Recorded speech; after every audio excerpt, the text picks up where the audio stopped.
दोस्तों, भारत में स्टार्टअप्स के संबंध में एक अपडेट ये आया है जो थोड़ा सा निराश करने वाला है।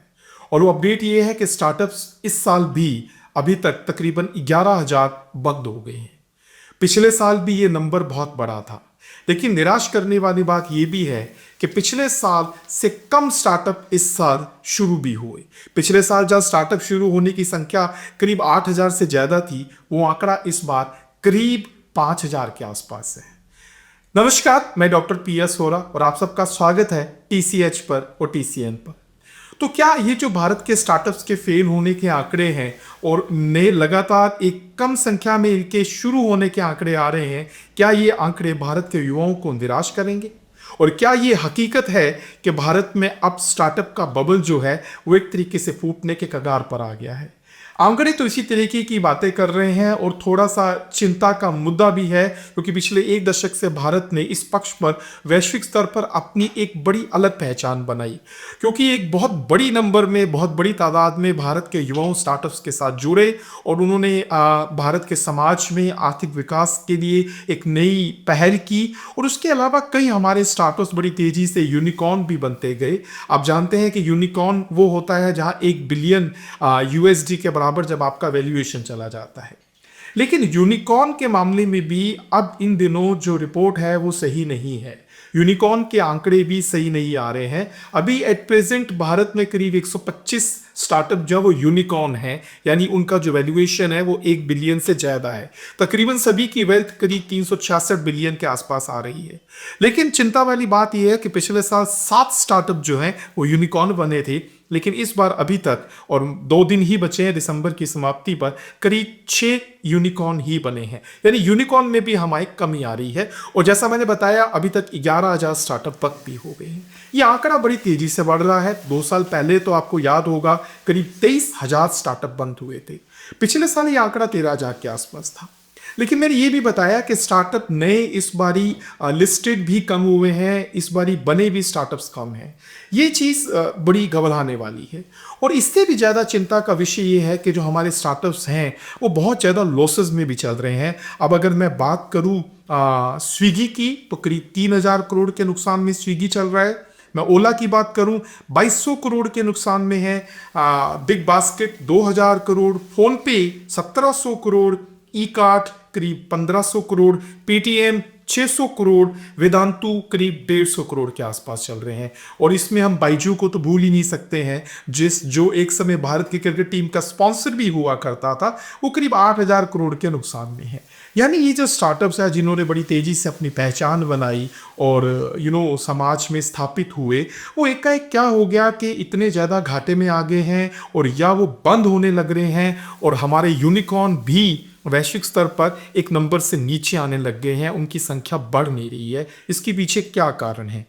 कारणों से पहले एक बात और हमें समझनी पड़ेगी कि स्टार्टअप्स को शुरू में हम लोग ऐसा समझते थे, इसकी जो आज भी एक पहचान है वो इस तरीके से है कि एक नया इनोवेटिव आइडिया होता है जो समाज में पहले बिजनेस कॉन्सेप्ट में यूटिलाइज नहीं किया जाता।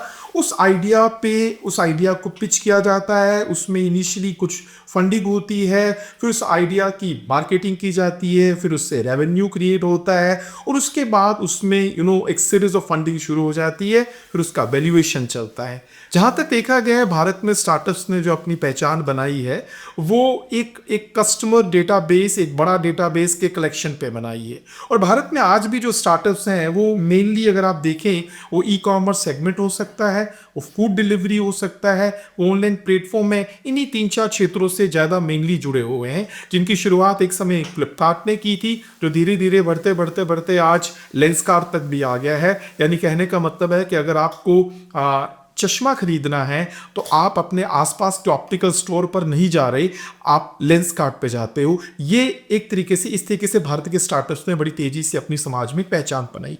और जब इनकी पहचान बन गई तो इन लोगों ने फाइनेंशियल बेनिफिट्स और बनाने के लिए या और फाइनेंशियल ग्रो करने के लिए स्टॉक मार्केट का रुख भी किया। और स्टॉक मार्केट का रुख करते समय, और ये बात भी अब घबराने वाली है कि स्टॉक मार्केट की तरफ ये बढ़ तो गए, इन्होंने निवेशकों से पैसे भी ले लिए, लेकिन वहां पे इनकी परफॉर्मेंस अच्छी नहीं चल रही है। अब अगर आपको मैं ये बताऊं आपकी जानकारी के लिए कि कितने स्टार्टअप्स के आईपीओ आ चुके हैं, तो आपको आइडिया होगा कि ओला है, जोमेटो है, स्विगी है, अर्बन कंपनी है, मीशो है, ग्रो है, फिजिक्स वाला है, पेटीएम है, लेंसकार्ट है। ये सभी कंपनीज बन चुकी हैं, स्टार्टअप्स इनके आईपीओ आ गए हैं प्राइमरी मार्केट से और ये सेकेंडरी मार्केट पे लिस्टेड हैं। इनमें से कई कंपनीज ने सेकेंडरी मार्केट पे घाटे पर लिस्टिंग कराई है। इसी साल आया लेंसकार्ट का आईपीओ, आपको पता होगा वो कितना ओवर सब्सक्राइब्ड हुआ था, लेकिन उसने जब अपनी लिस्टिंग कराई तो 3% डिस्काउंट पे थी। पेटीएम की स्टोरी तो सभी को पता है, कितना ज़्यादा घाटे में पेटीएम का शेयर आज तक चल रहा है, निवेशकों के लिए वो नुकसान है। तो कहने का मतलब ये है कि स्टार्टअप जिसको वो फाइनेंशियल लॉसेस में इसलिए चल रहे हैं क्योंकि उन्हें सेल्स में घाटा हो रहा है, और स्टॉक प्राइसेस में वो इसलिए लॉसेस में चल रहे हैं क्योंकि वो इन्वेस्टर्स को कमा के नहीं दे रहे हैं, इन्वेस्टर्स वहां पे बिकवाली कर रहे हैं। अब इस तरीके से अगर स्थिति चलेगी तो भारत इस फील्ड में कैसे सरवाइव करेगा। और एक दूसरी बात और भी हमें समझनी चाहिए, जो क्वेश्चन इन स्टार्टअप से कभी नहीं हुआ है कि इन स्टार्टअप्स ने भारत के रोजगार में कितना कंट्रीब्यूशन दिया है, ये बात भी हमें समझनी पड़ेगी। अब अगर बात की जाए कि भारत की तुलना अगर हम चीन से करें या अमेरिका से करें स्टार्टअप्स पे, क्योंकि जब ये नंबर बढ़ रहा था तो तकरीबन हमारी तरफ से भी इस तरीके की बातें होती थी कि हम स्टार्टअप्स में अमेरिका के बराबर आ गए, चीन के बराबर आ गए। लेकिन मैं एक आंकड़ा आपको बताना चाहूंगा जो शायद ये प्रूव करेगा कि भारत के स्टार्टअप्स का फेल होने के पीछे का कारण ये है कि यहाँ पर शोध और अनुसंधान में यानी रिसर्च एंड डेवलपमेंट पे बहुत कम खर्च होता है। और चूंकि जब रिसर्च एंड डेवलपमेंट में कम खर्च होता है, निवेश ही कम होता है, तो जो एजुकेशन है इससे संबंधित उसमें भी कोई नयापन नहीं है। और जब एजुकेशन में नयापन नहीं है तो जो ख्याल है, जो आइडिया है, वो नया नहीं आता है ना। चीन में R&D पर तकरीबन 496 बिलियन पिछले साल खर्च किया है, यानी करीब 500 बिलियन, बहुत बड़ी रकम है। और शायद यही कारण है कि चीन जो है वो ग्लोबल लीडर है मैन्युफैक्चरिंग में। कहा जाता है कि चीन में मैन्युफैक्चरिंग के लिए रेड कारपेट बिछाया जाता है, और कहा जाता है कि भारत का इकोसिस्टम स्टार्टअप्स के लिए इतना गलत है कि हमारा रेड कारपेट की बजाय आज भी रेड टेपिज्म यानी लाल फीता शाही का कल्चर है। भारत में रिसर्च एंड डेवलपमेंट पर मात्र 17 बिलियन का इन्वेस्टमेंट है। 17 बिलियन कहाँ, 500 बिलियन चाइना खर्च कर रहा है और हम मात्र 17 बिलियन कर रहे हैं। तो कैसे भारत का युवा जो है वो एक नयापन ला पाएगा अपने आइडियाज में। और यही कारण है कि भारत के स्टार्टअप्स जब आते हैं तो एक बार तो वो सक्सेस हो जाते हैं, लेकिन उसके बाद उनकी कंसिस्टेंट परफॉर्मेंस नहीं रह पाती है। और एक चीज और जो उस स्टार्टअप्स की स्टडी करने के बाद देखने को मिला कि इनमें लागत बहुत ज़्यादा है। लागत में भी दो तरीके की लागत पे इनका खर्चा बहुत बढ़ रहा है। एक है मार्केटिंग कॉस्ट बहुत ज़्यादा पड़ रही है, और दूसरा है सैलरी कॉस्ट बहुत ज़्यादा पड़ रही है। इन दोनों लागतों के कारण स्टार्टअप्स ग्रेजुअली जो है वो प्रॉफिटेबिलिटी में सस्टेन नहीं कर पाते हैं।